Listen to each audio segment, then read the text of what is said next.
En août 1942, en pleine Seconde Guerre mondiale et face à la nécessité d'un châssis autopropulsé pour recevoir le nouveau canon long de 88 mm, le RS Waffenamt allemand, qui est le département de l'armement et du matériel de l'armée, décide d'utiliser le châssis du Panther pour fabriquer un Gewehr Sturmgeschütz, un canon d'assaut lourd qui sera connu plus tard sous le nom de Jagdpanther. Voici son histoire.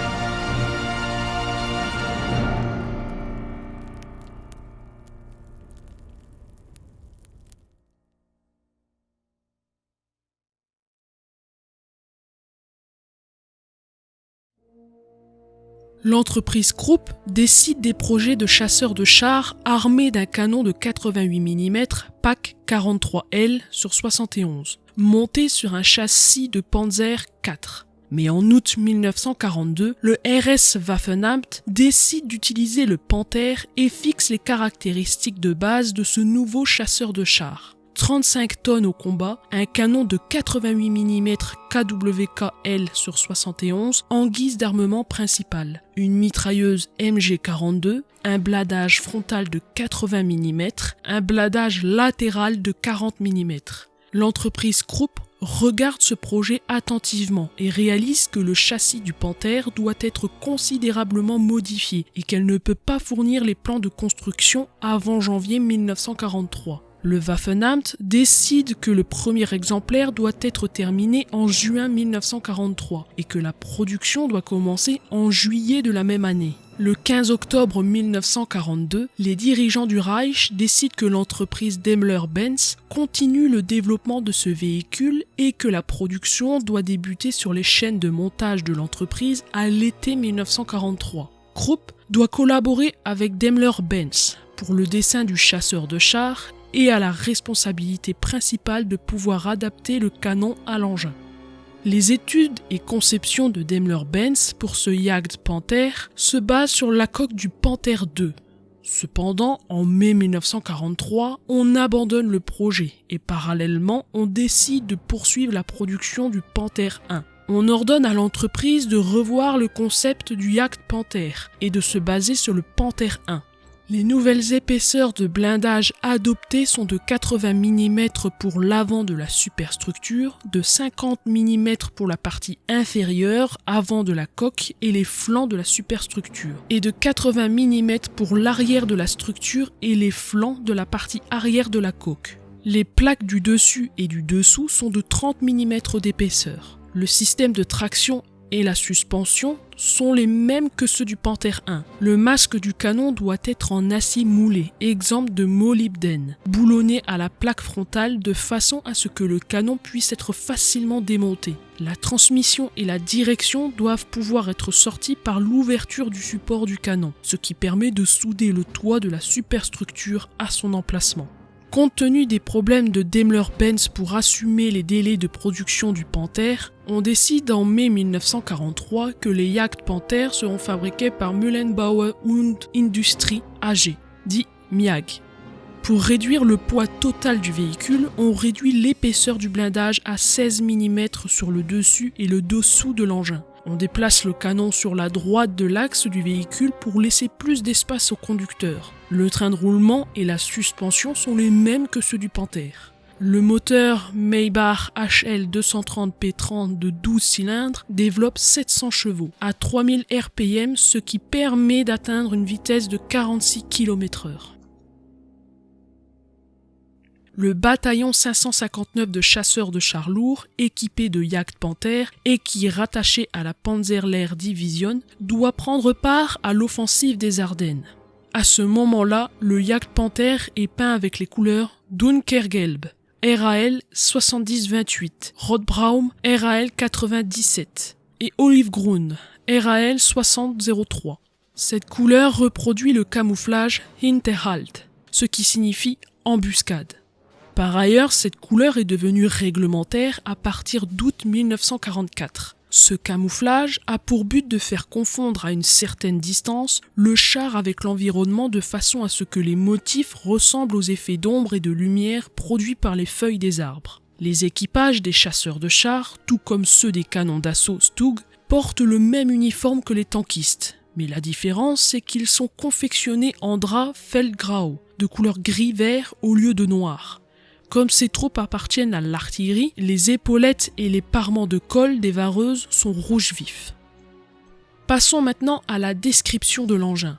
Son canon est un pack 43 sur 3L sur 71 de 88 mm, une pièce anti-char assez efficace. Comme le chasseur de chars n'a pas de tourelle, il est souvent installé à l'intérieur d'une casemate. Sa capacité de mouvement est assez réduite, 13 degrés de chaque côté, 15 degrés en élévation et 10 degrés en inclinaison, ce qui oblige le Jagdpanther à se déplacer pour mieux viser. Il y a également un phare Bosch, construit en acier sur la partie avant du Jagdpanther. Il est doté d'un couvercle blindé démontable qui a une petite rainure, ce qui permet de laisser passer un léger rayon de lumière. Sur les prototypes, le conducteur dispose d'une meurtrière de vision dotée de 2 périscopes jumelés, mais en octobre 1944, il est décidé d'éliminer le périscope de gauche, car un seul périscope offre un champ de vision satisfaisant. Sur le toit de la casemate, on dénombre au total 4 périscopes rabattables. Ceux à l'avant et à l'arrière peuvent tourner sur 360 degrés. Ces systèmes de vision s'avèrent un peu justes pour l'équipage. À l'intérieur du chasseur de chars et durant le combat, en raison des tirs de canon, l'atmosphère devient rapidement asphyxiante. Pour remédier à ce problème, on place un puissant extracteur dans la partie centrale du toit. En plus des 2 écoutilles de toit à la partie arrière de la casemate, il y en a un autre qui sert à l'évacuation de l'équipage en cas d'urgence ou pour le réapprovisionnement. À partir de décembre 1944 et pour le bien-être de l'équipage, l'installation d'un radiateur voit le jour à l'arrière du chasseur de chars pour réchauffer les membres de l'équipage dans la chambre de combat. À l'arrière du Jagdpanther, on trouve le pare-étincelle. Pourquoi ce nom ? Parce qu'au tout début de son utilisation, les tubes d'échappement projetaient de longues étincelles qui, durant les combats nocturnes, révélaient la position du chasseur de chars. Pour remédier à ce problème, on monte un dispositif pare-étincelle. Sur le côté gauche, on trouve un grand cylindre qui est en fait un étui pour conserver les baguettes de nettoyage du canon et les antennes de rechange pour la radio.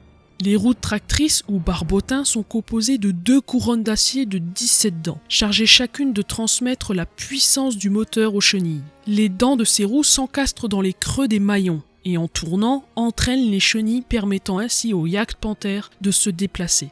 À l'intérieur, on compte un équipage de 5 personnes. Le chef du chasseur de chars, le conducteur, le tireur, le chargeur et le radio. Le poids est de 46 000 kg.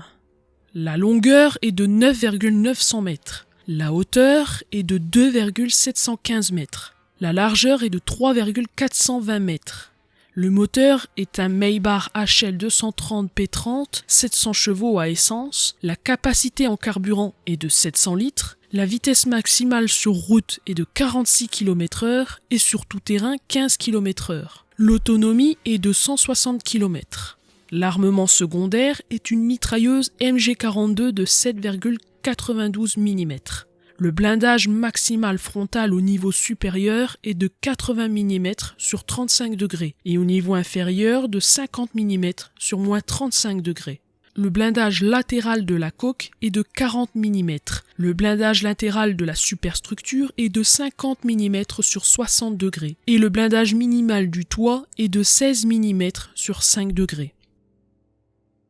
Bien sûr, le Jagdpanther évoluera au fil de la guerre, comme en Normandie en juin 1944. Le chasseur de chars est sans sa jupe latérale, car lors des déplacements dans les zones boisées et dans les ruines, celle-ci s'arrache. Le char est recouvert à l'avant sur les flancs et sur la partie arrière de zimmerite.